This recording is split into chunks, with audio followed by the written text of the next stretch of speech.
I believe that this nation should commit itself to achieving the goal before this decade is out of landing a man on the moon and returning him safely to the Earth. Picking up some dust. In the 1960s, an impossible dream came true when human beings walked on another world. The Eagle has landed. In all, 24 Americans went to the moon. But it took an unseen army of over 400,000 engineers and technicians to make it possible. This is the story of the men and women who built the machines that took us to the moon.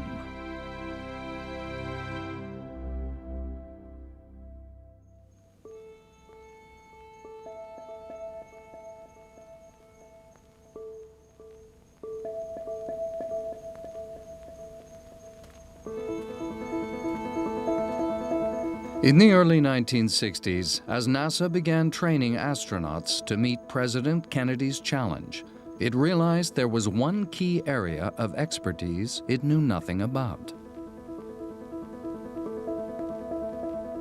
Nobody knew how to build a spacesuit that would enable a human being to survive in the lethal lunar environment.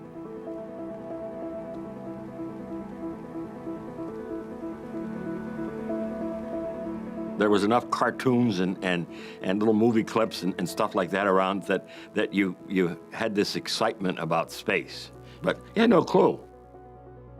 So it was something brand spanking new. NASA was designing spaceships, you know, the Saturn, the Apollo, the lunar module, all these pieces of hard goods. They knew how to bolt metal together. They could do drawings. They understood that. But when it came to a spacesuit, you're talking fabrics. And when you try taking it from the world that knows hard goods, it became a real problem. Joe Cosmo, a young science graduate, remembers being called by a puzzled NASA engineer. He says, we're wondering if you might be interested in working in some new areas that we're starting, life support and spacesuits, whatever they are. And that was his exact words, whatever they are. And he said, does that sound of interest to you? Of course, I'm looking for a job and I want to get in the space program. And I said, well, you know, my background is in propulsion and structures. I don't know much about spacesuits. His remark was, well, no one else does either, and we're all going to learn. But learn from what? In the early years of what became known as the Apollo program, there was very little experience to draw on.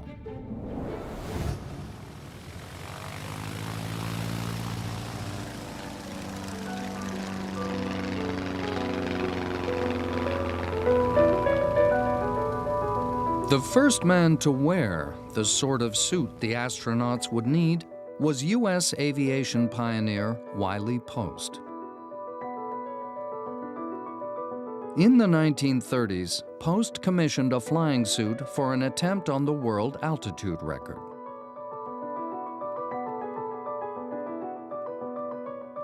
They had taken a diving helmet from a diving suit, and because Wiley Post was blind in one eye, they had physically moved the optical viewport off to one side to make it easier for him to get the best possible visibility. Post's suit enabled him to reach 50,000 feet, higher than the cruising altitude of a modern airliner. At this altitude, temperatures drop to minus 40 degrees Fahrenheit, and oxygen levels become dangerously low.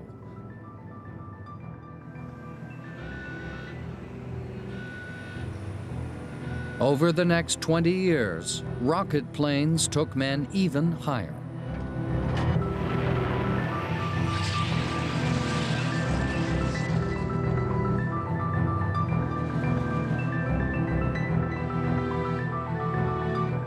To help them, a new generation of high-altitude suits were constructed. Looking real good from back here. And they look very good across the door. The X-15 was basically a very compact, very slender, rocket-looking type aircraft that was carried to high altitude under the wing of a B-52. and since it used rockets rather than jet engines for propulsion, was capable of not only high altitude and speed records, but was also capable of suborbital spaceflight.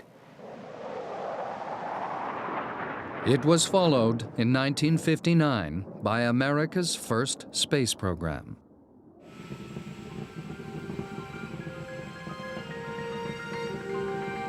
Mercury put man into orbit around the Earth. But in all these craft, the cockpit provided the first line of safety. The flying suits were only there in case there was an accident. Kennedy's plan to have men leave this safety and step out onto the moon would demand something much more sophisticated.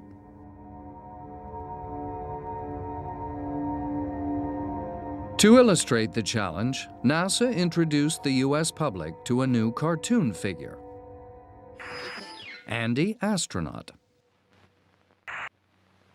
If Andy were to step out on the surface of the moon without a spacesuit, this is what would happen. In the near vacuum of space, the gases within his body would immediately expand. His blood would appear to boil from the rapid expansion of gases coming out of solution in his bloodstream.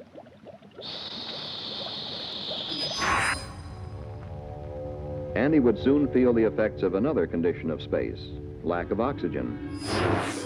After 20 seconds in a vacuum and without oxygen, Andy would be trading in his astronaut wings for a more permanent variety.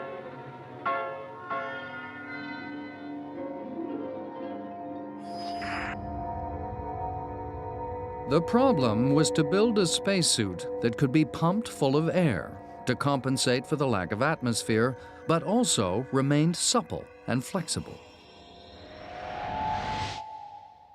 Early prototype pressure suits were almost rigid. A suit is like a balloon.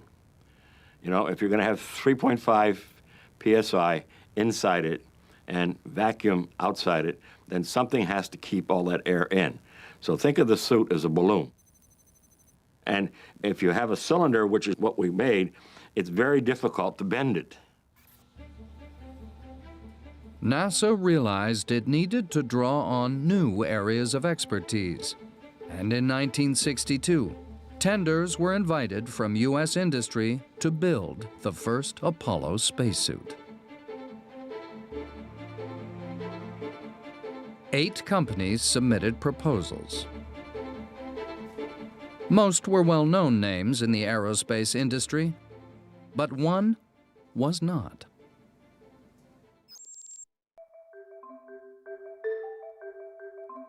The International Latex Corporation was best known for its Playtex bras and girdles.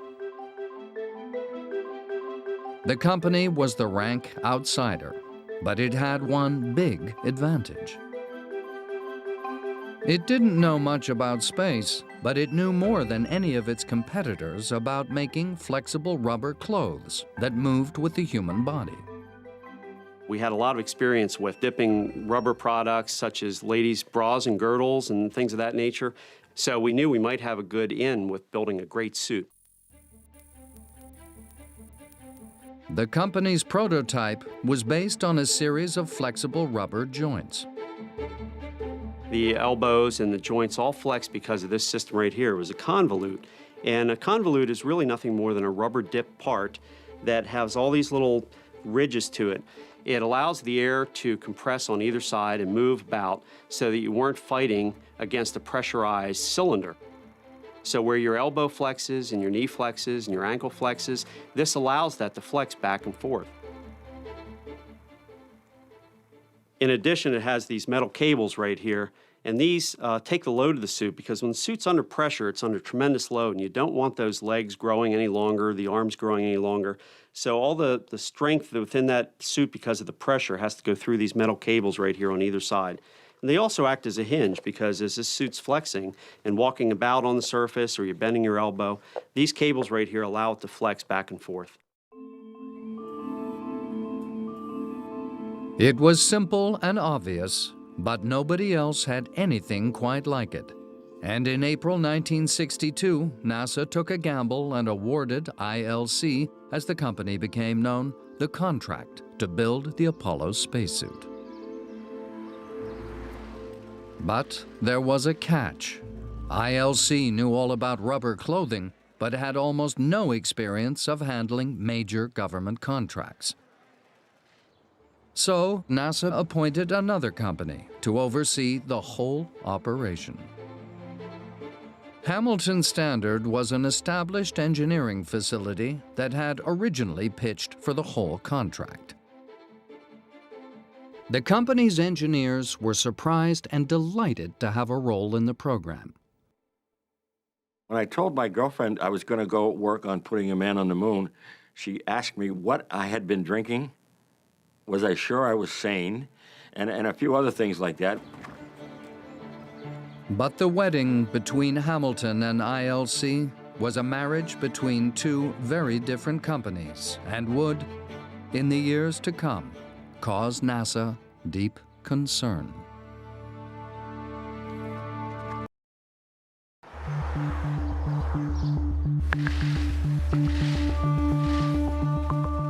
By summer 1962, the cracks in the arranged marriage between ILC and Hamilton Standard were beginning to show. Tom Harala worked for Hamilton Standard. We were making propellers for both commercial aircraft and also for the Department of Defense. International Latex at that time made brassieres. We had two totally different personalities. His opposite number at ILC was Homer Ream.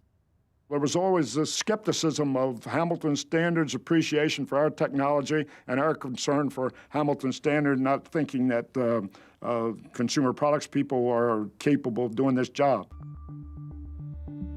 This was a very interesting relationship because both organizations thought they should be the ones leading the challenge, and it was described by many as a shotgun marriage. But despite the obvious rivalries, in the early months, nobody wanted to dwell on the problems. NASA was demanding results.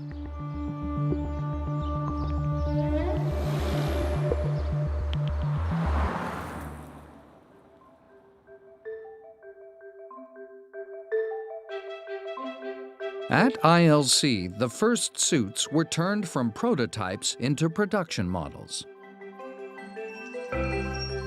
Our industry was fortunate because a lot of the people that had worked in Playtex were very good with sewing. They could sew ladies' products together. So we took a lot of those talented sewers and brought them over to the spacesuit line. I was sewing baby pants, and then an engineer came to me and asked me if I would mind trying something else. And I said no. But I never thought in my wildest dreams that I would be making spacesuits. It demanded greater care and attention than anybody at the factory had ever experienced before. It was critical that these seams were sewn to within about a 32nd of an inch, which is just about smaller than a pin. And these tolerances had to work every time. They had to be perfect. Everything was inspected. They had to count those stitches and make sure we didn't have less or more in every inch. The sewing machines were just walking very slowly, stitch by stitch, to make these suits, to put them together. One of the hazards was sewing pins. Even a single one left in a suit by mistake could cause a fatal accident in space.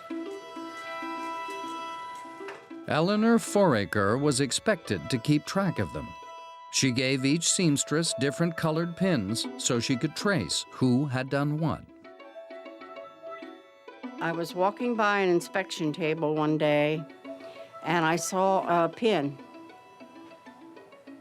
It had a red head on it. So I checked the paperwork, and I found out who did that. And I went to the lady, and I asked her, and she just kept looking at me and said, I didn't do it. I said, well, I'll tell you what, here's your pin. And I jabbed her in the behind with it.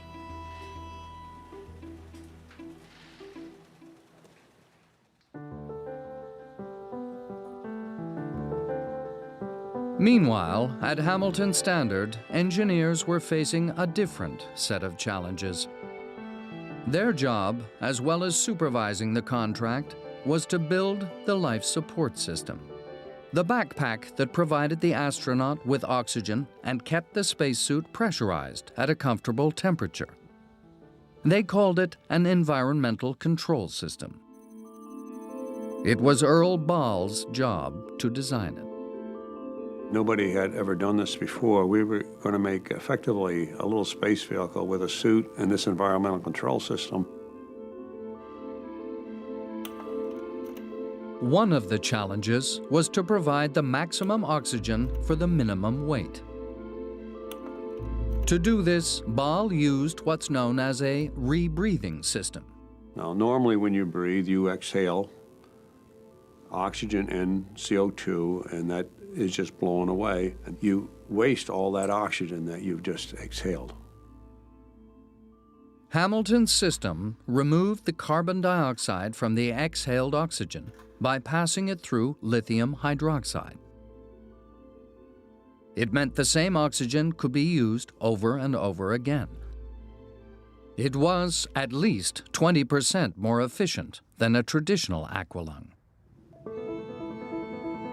Hamilton, in its capacity as environmental control experts, was also responsible for what was delicately referred to as waste management. Don Rethke became known as Dr. Flush for his ingenuity in dealing with the issue. There was no bathroom, as you and I know it. There was no cosmic commode. And their training was not that good to hold it for several days.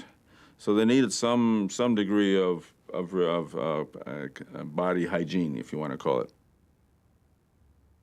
Don always was able to put humor behind the work that he was doing, and many times it was appropriate because he got pretty crappy jobs to deal with. This is the pee pouch and this is the poo pouch, okay? Don't get the two confused, because the wrong pouch will not work in the right place.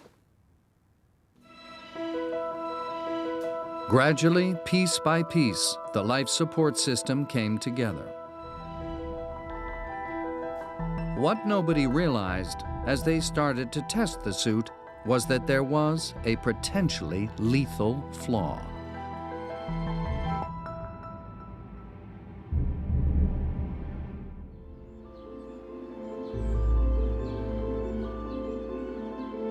In 1963, as NASA put the Apollo spacesuit through its paces, they discovered they had a problem.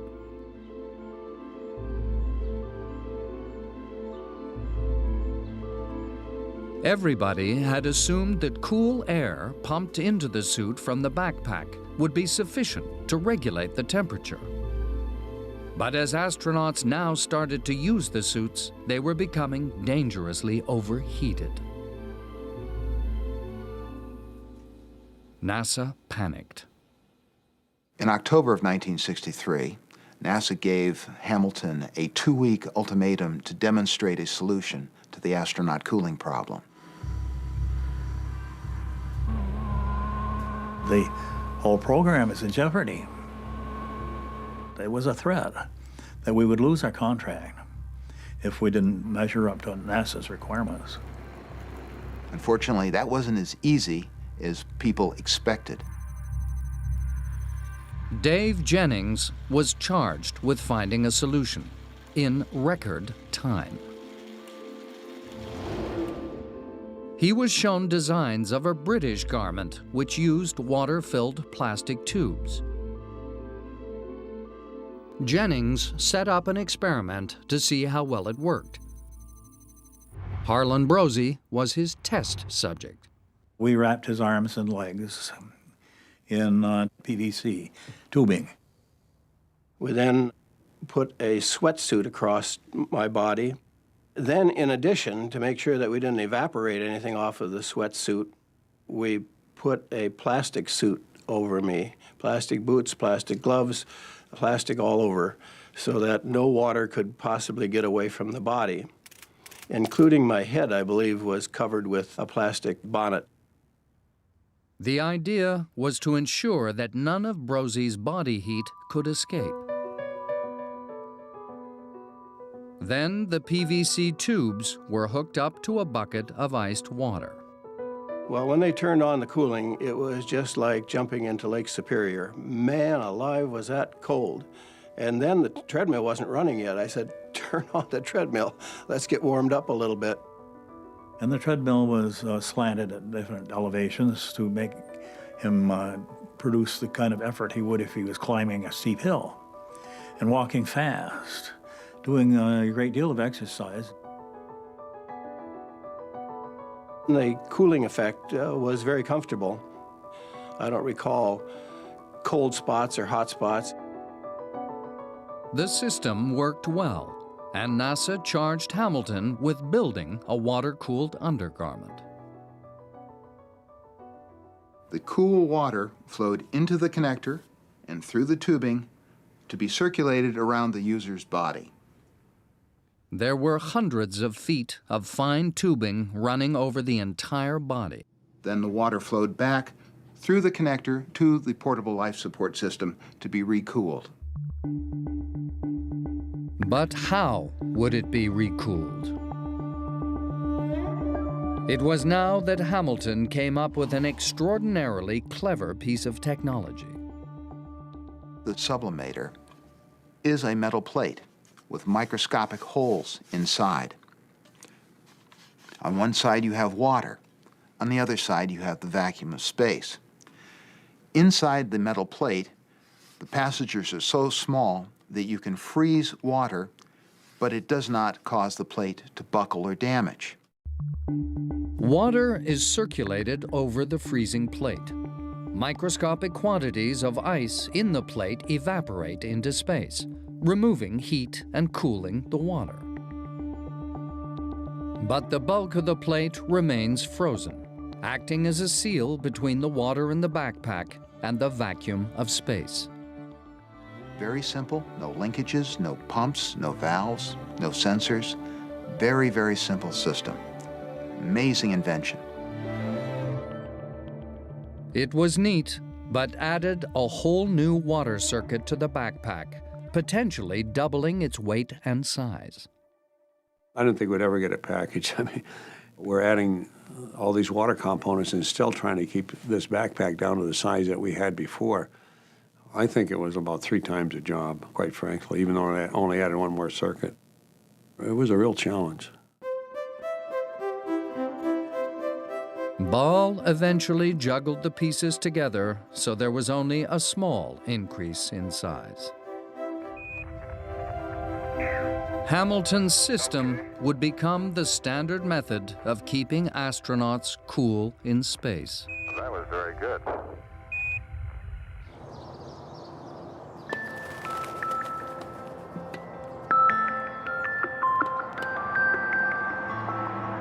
By early 1964, ILC and Hamilton were sending a stream of completed suits to NASA in Houston. Tom Harala was entrusted with their delivery. And I drove it to my hotel, and then I had to take it out of my car and I had to bring it into my room and keep it in my room overnight to make sure that no one could tamper with it, steal it, or whatever it was, because it was classified confidential. It was also worth probably a pretty penny. So yeah, the first suit I delivered to NASA, I slept with it. It wasn't very enjoyable either.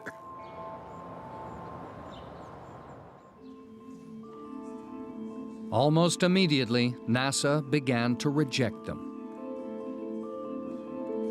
They were bulky, they were tough to move around in, they were tough to wear, they were heavy, and so the customer wasn't very happy about them. They expected to see much more progress.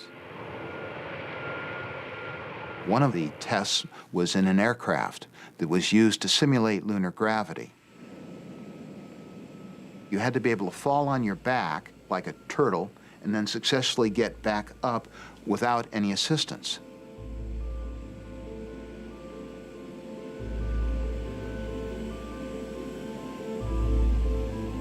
Unfortunately, the new design spacesuit wasn't able to do that.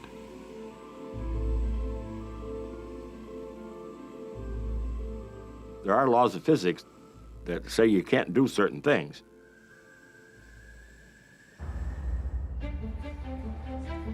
As the difficulties mounted, the long-suppressed differences between Hamilton and ILC bubbled to the surface. Hamilton Standard would come down to our facility and try to tell us how to build suits, and they thought they were helping us, but there was more turmoil involved in this process than needed to be. Our companies had totally different types of personalities in terms of how we dealt with products and how we dealt with the paperwork that supported the product.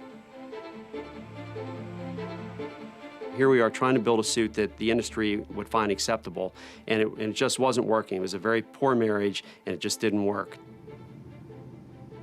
2 years into the Apollo contract, the development basically reached a crisis stage. There was no more time. NASA was planning to fly the first Apollo flights in 1966, and the Apollo spacesuit was simply not ready to support that. In autumn 1964, NASA despaired of the suit ever meeting its test standards and took the enormous step of canceling the contract.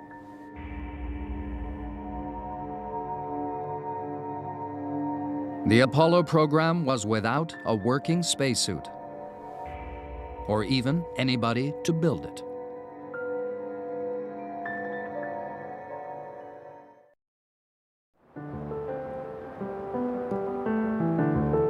In spring 1965, NASA relaunched the Apollo spacesuit program. For some years, it had been hedging its bets and also investigating so-called hard suits. Many were like medieval suits of armor.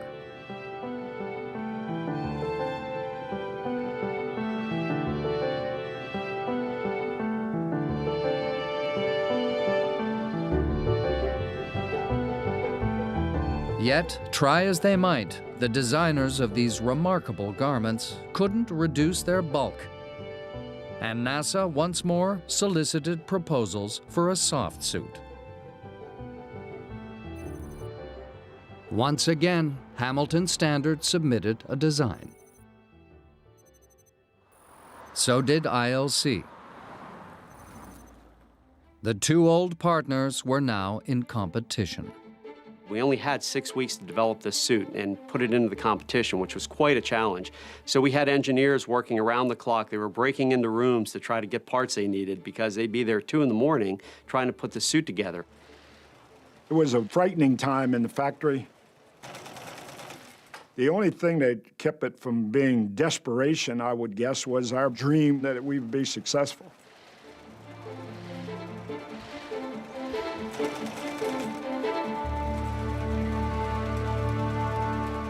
The hard work paid off. ILC, free at last to follow its instincts as a clothing manufacturer, came up with a new, flexible, and close-fitting suit that was better than any of the competition.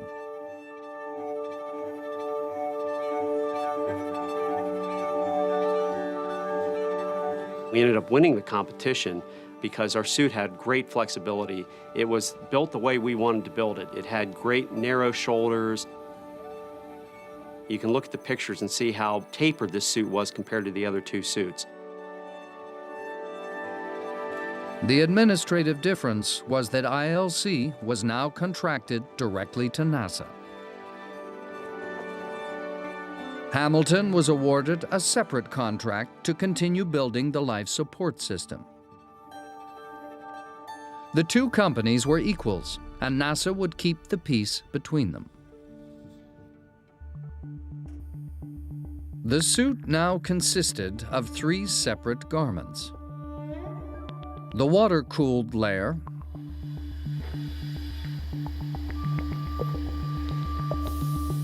an extraordinarily clever pressurized inner suit with flexible joints,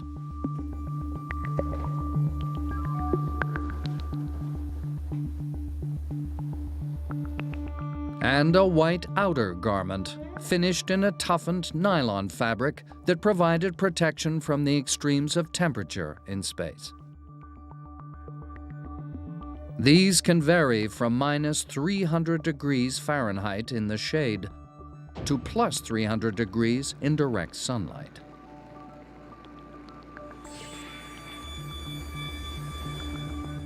The lunar boot had a large flat sole to prevent the astronauts from sinking into the soft lunar surface. The helmet had a series of sun visors to protect the astronauts from solar glare. And then there was the glove, probably the most complex and troublesome piece of the entire garment. The gloves are always the killer in the suit. When you think about how you do work, you work with your hands. And you got 1, 2, you got 3 joints, 4 fingers, you got another joint here, and this is probably the most unique joint in the whole body. The problem was that the gloves, like the whole suit, were pumped full of air, but unlike the legs or arms, there was very little room to add flexible joints. If you want to put a joint in your elbow or in your knee, well, I've got about, a foot there that I can work with in terms of length. Now, there's not a lot of room to put some aids in this area to help you be able to do this. In addition, the glove had to be tough enough to protect the hand against the freezing cold, the boiling hot, and sharp objects.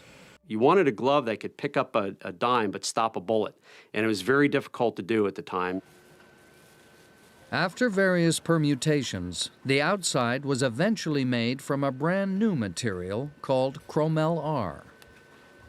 And it was actually woven chromium steel, and it was woven into a material that would flex like a fabric, and we used that all around the gauntlet of the glove, which is the part that wraps around the main part of the hand. And this material was $2,000 a yard, which was phenomenal at that time. So it was a very unique material developed just for the spacesuit. It was a nightmare for the seamstresses to work with, but gradually the new suits took shape.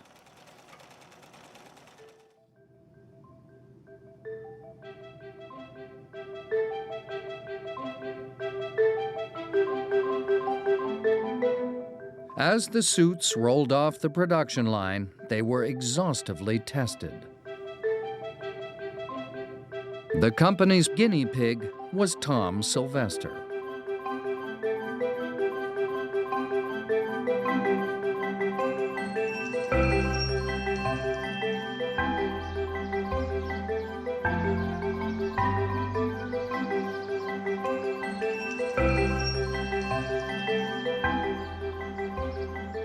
I ran, I kicked and punted and passed and did a rolling block like they do in football.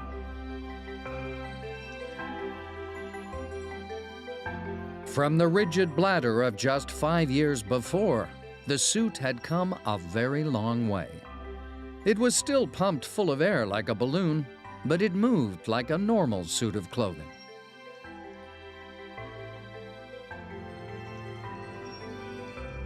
To test the suit in reduced gravity, NASA turned the world on its side. They would take the suit and suspend it in this crazy contraption where they suspended the astronauts or test subjects in the suit, and they would walk along this wall with this rig.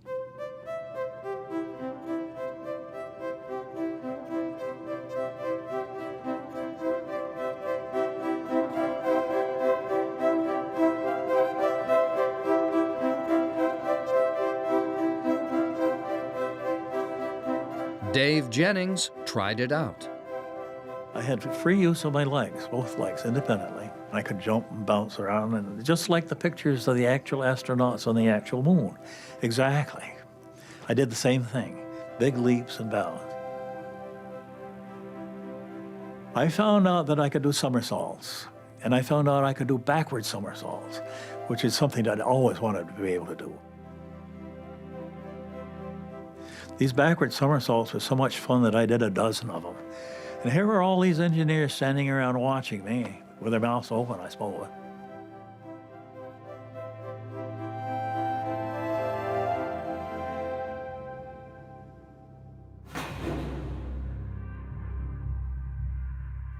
But the ultimate and most dangerous test was a huge, specially constructed vacuum chamber.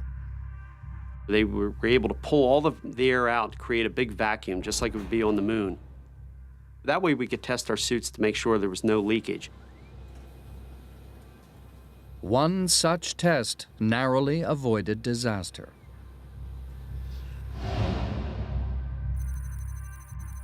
Jim LeBlanc was the test subject in the vacuum chamber.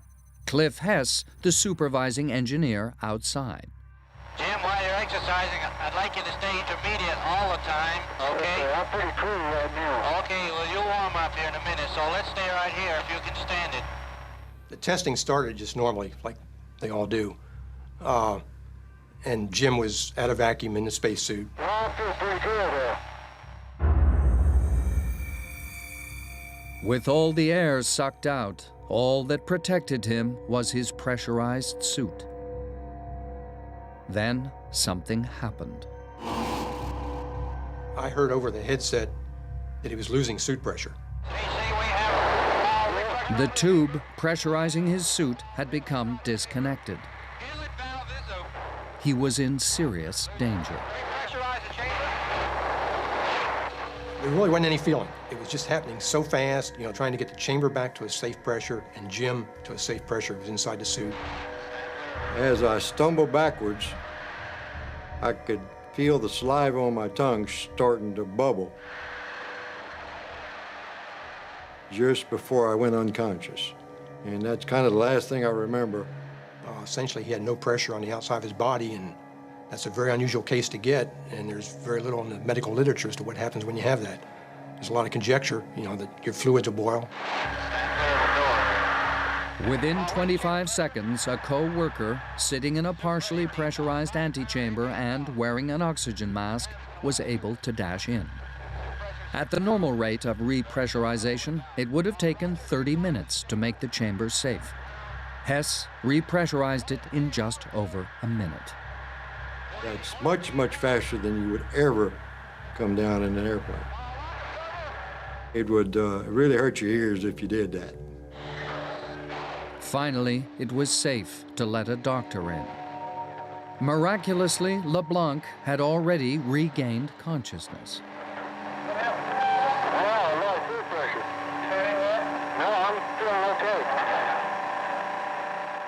When I stood up in the chamber, I felt fine.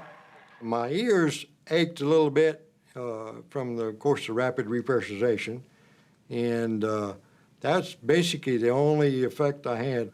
You know, it was one of the few instances where anybody was ever exposed to that low of a pressure and lived to tell about it with no obvious damage. Such an accident in space would have been fatal. But thanks to testing like this, no astronaut has ever had to face a similar situation. The suits were holding up to everything that could be thrown at them, and the program was back on schedule. Then there was another disaster that put the future of the entire Apollo program into question.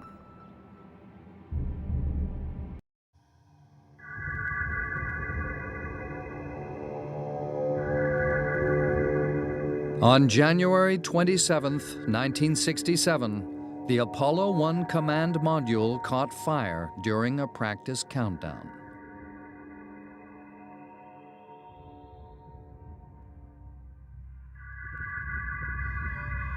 I got a call from one of my people in Houston, and he goes, "You probably didn't hear it, but they had a catastrophic fire at the Kennedy Center. All 3 crew members died in the intense heat of the blaze.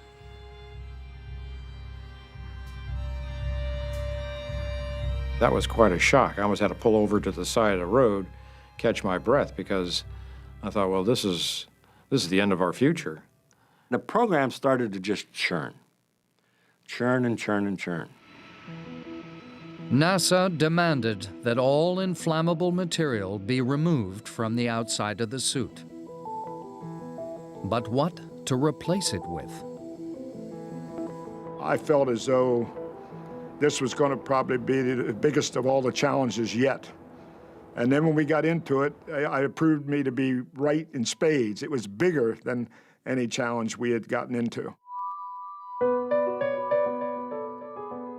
The company scoured the country, talking to manufacturers working at the cutting edge of fabric technology.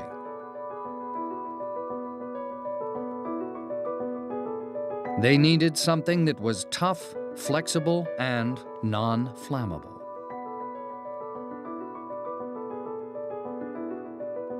We had to take research-type materials and convert them into materials you could use and then put them in a spacesuit.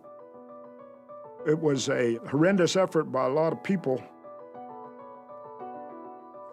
Rheem eventually tracked down a brand new material called beta cloth. It was a woven fiberglass that was actually coated with Teflon before it was woven together to form this outer layer of the suit that protected against temperatures up to about 1,200 degrees Fahrenheit. It was completely non-flammable and offered protection from temperatures way above anything ever likely to be encountered, even in an emergency. NASA was satisfied.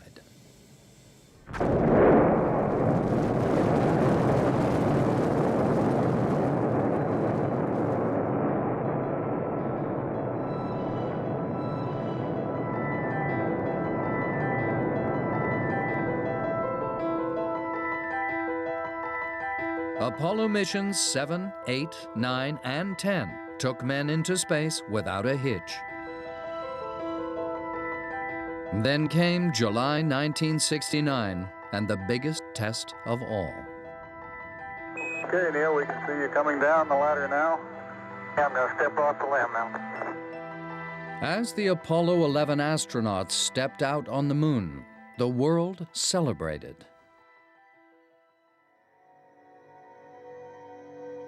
But for those who had built the suits, the moonwalk was several hours of pure anxiety.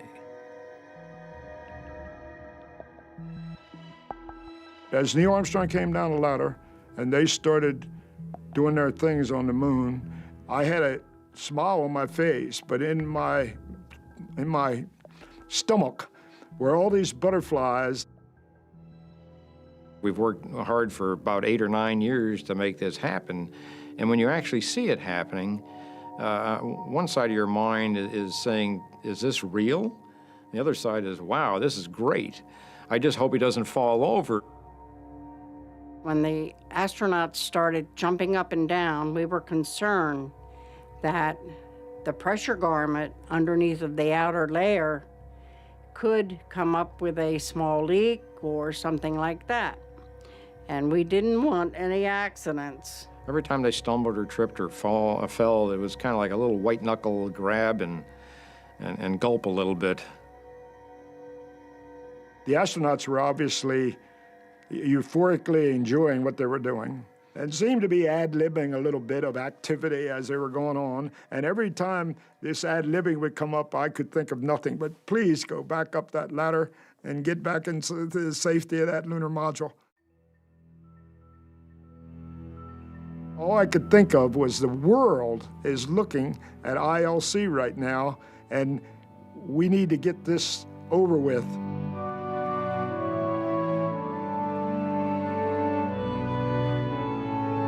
It was 2.5 hours before the Apollo 11 astronauts finally returned to the lunar module.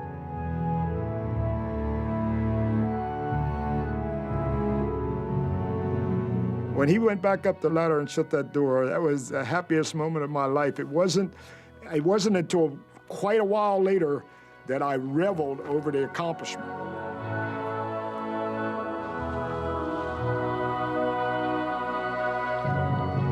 I had tears rolling down my cheeks. I mean, I was just crying in happiness because all that work that we'd done, all those chores that we'd done and everything like that. The suit and backpack had done everything expected of them, and in the years to come, enabled man to walk, run, jump, and work on the moon without a single significant failure. It's a football-sized rock. It's a great Scott size. It was the culmination of a long time. And it was very, very satisfying. It's the best thing we've ever done. But this two-legged thing is great. Man, I can cover ground like a kangaroo.